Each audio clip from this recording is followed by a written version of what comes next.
नमस्कार बालमित्रांनो, वर्तमानपत्रे, मासिके यांतील कात्रणे, चित्रे, फोटो, घोषणा, माहिती, उतारे, कविता या सगळ्यांची कलात्मक मांडणी करून कोलाज बनवला जातो. एका कोलाजमध्ये एक विषय मांडला जातो किंवा अनेक विषय एकत्रितपणे मांडले जातात. आम्ही सादर करत आहोत कोलाज. सचिन रमेश तेंडुलकर जन्मदिनांक 24 एप्रिल 1973, पहिला कसोटी सामना. 15 नोव्हेंबर 1989, पहिला एकदिवसीय सामना. 18 डिसेंबर 1989, एकदिवसीय शतके. 49 एकदिवसीय सामन्यातील अर्धशतके. 96 एकदिवसीय सामन्यातील धावा. 18,426 कसोटी शतके. 51 कसोटीमधील धावा. 15,921 शेवटचा कसोटी सामना. 14 नोव्हेंबर 2013 शेवटचा एकदिवसीय सामना. 18 मार्च 2012.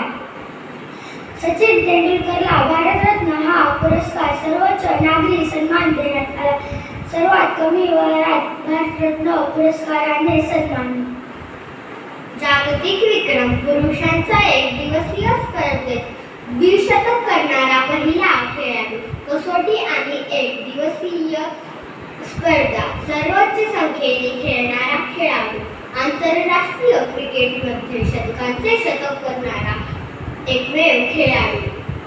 कसोटी क्रिकेटमध्ये 50 पेक्षा जास्त शतके करणारा एकमेव खेळाडू. कसोटी क्रिकेटमध्ये 15,000 धावा करणारा पहिला फलंदाज. जागतिक विक्रमामध्ये जागतिक विक्रम करणारा पहिला खेळाडू.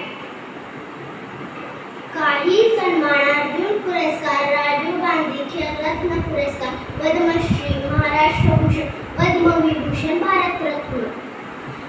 नीरव समारंभातील भाषण. क्रिकेटमधून निवृत्त होतानाच्या भाषणात सचिनने त्याला मदत करणाऱ्या सर्वांचे म्हणजे त्यांचे आई बाबा, कुटुंबीय, नातेवाईक, मित्र, गुरु, डॉक्टर, प्रशिक्षक, व्यवस्थापक, प्रसार माध्यमे या सगळ्यांचे आभार मानले.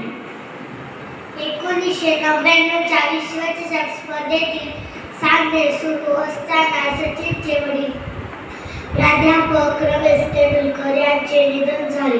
सचिन थोड्याच काळासाठी इंग्लंडहून भारतात आला आणि लगेचच स्पर्धेसाठी परत गेला. केनियाविरुद्धच्या पुढील त्याने नाबाद शतक केले. 101 चेंडूत 140 धावा. हे शतक त्याने आपल्या वडिलांना अर्पण केले. रमाकांत आश्रयकर सरांविषयी सचिन काय म्हणाला? गेल्या 29 वर्षांमध्ये सर मला कधीही छान खेळलास असे म्हणाले नाही, कारण मी बेसावध होईल आणि मेहनत करायचे थांबवेल असे त्यांना वाटायचे.